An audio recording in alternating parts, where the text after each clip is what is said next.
Hello, vacation അല്ലേ വരണേ. ഇനിയിപ്പോൾ പിള്ളേർ നമ്മുടെ അടുത്ത് തന്നെ ഉണ്ടാവും 2 മാസത്തോളം. അപ്പോൾ അവർക്ക് വേണ്ടിയിട്ട് വീട്ടിലിരിക്കുമ്പോൾ കഴിക്കാൻ കൊടുക്കാനായിട്ട് നമുക്ക് പെട്ടെന്ന് റെഡിയാക്കി എടുക്കാൻ പറ്റുന്ന ഒരു കുക്കി ബിസ്ക്കറ്റിൻ്റെ റെസിപ്പി ആട്ടോ ഇത്.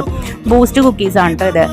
ഇതുണ്ടാക്കാൻ ഭയങ്കര എളുപ്പമാട്ടോ. നമുക്ക് ഇതിനായിട്ട് 2 കപ്പ് മൈദ വേണം, 1 ടീസ്പൂൺ ബേക്കിംഗ് പൗഡർ, 1 നുള്ളു ഉപ്പ്, പിന്നെ ഞാൻ എടുക്കുന്നത് ഇത് പഞ്ചസാരയാണ് കേട്ടോ, അതായത് ഷുഗർ, ബ്രൗൺ ഷുഗറാണ് ഞാൻ എടുത്തിരിക്കുന്നത്. നിങ്ങൾക്ക് വേണമെങ്കിൽ വൈറ്റ് കളർ ഷുഗർ എടുക്കാം കേട്ടോ. അത് എടുക്കുമ്പോഴത്തേക്കും നമ്മളിപ്പോൾ 2 കപ്പ് എടുത്തിട്ടുണ്ടെങ്കിൽ അതിൽ 3/4 കപ്പ് ഷുഗർ, പൊടിക്കാത്ത ഷുഗർ. ഇതിപ്പോൾ പൊടിച്ച് വന്ന ബ്രൗൺ ഷുഗർ ആയതുകൊണ്ട് ഞാൻ അത് അങ്ങനെ തന്നെ മിക്സ് ചെയ്യുവാണ് കേട്ടോ. ഇനി അതൊന്ന് മിക്സ് ചെയ്തതിന് ശേഷം നമുക്ക് ഇതിലേക്ക് 1 പാക്കറ്റ് ബൂസ്റ്റ് ചേർത്ത് കൊടുക്കുന്നുണ്ട് കേട്ടോ. 1 or 2 പാക്കറ്റ് ചേർത്ത് കൊടുക്കുക കേട്ടോ.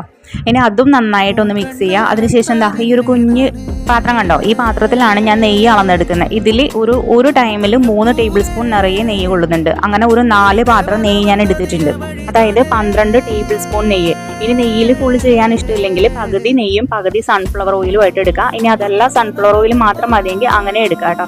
നമ്മൾ ഈ പൊടി കുഴക്കുമ്പോൾ ഓയിലിൽ തന്നെ കുഴക്കുക, വെള്ളമോ പാലോ ഒന്നും ചേർക്കില്ല കേട്ടോ. അപ്പോൾ ഇതിങ്ങനെ നന്നായിട്ട് കുഴച്ചെടുക്കാം. നമുക്ക് ഉരുട്ടിയെടുക്കാനുള്ള പാകത്തിന് നെയ്യ് ചേർത്ത് അല്ലെങ്കിൽ ഓയിൽ ചേർത്ത് നമ്മൾ കുഴച്ചെടുക്കാം കേട്ടോ.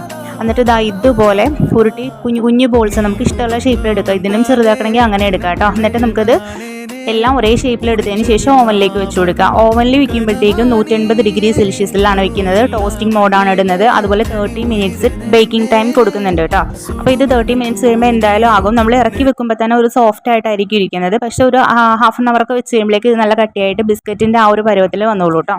ഇനി ഇത് ഗ്യാസ് സ്റ്റോപ്പിൽ ചെയ്യണവർക്ക് അങ്ങനെ ചെയ്യാം കേട്ടോ. കേക്ക് ബേക്ക് ചെയ്യില്ലേ, അതുപോലെ തന്നെ ചെയ്താൽ മതി. അപ്പോൾ ഇതെന്തായാലും എല്ലാവരും ഒന്ന് ട്രൈ ചെയ്ത് നോക്കൂട്ടോ. നല്ല അടിപൊളി ടേസ്റ്റുള്ള കുക്കീസാണ് കേട്ടോ ഇത്. താങ്ക്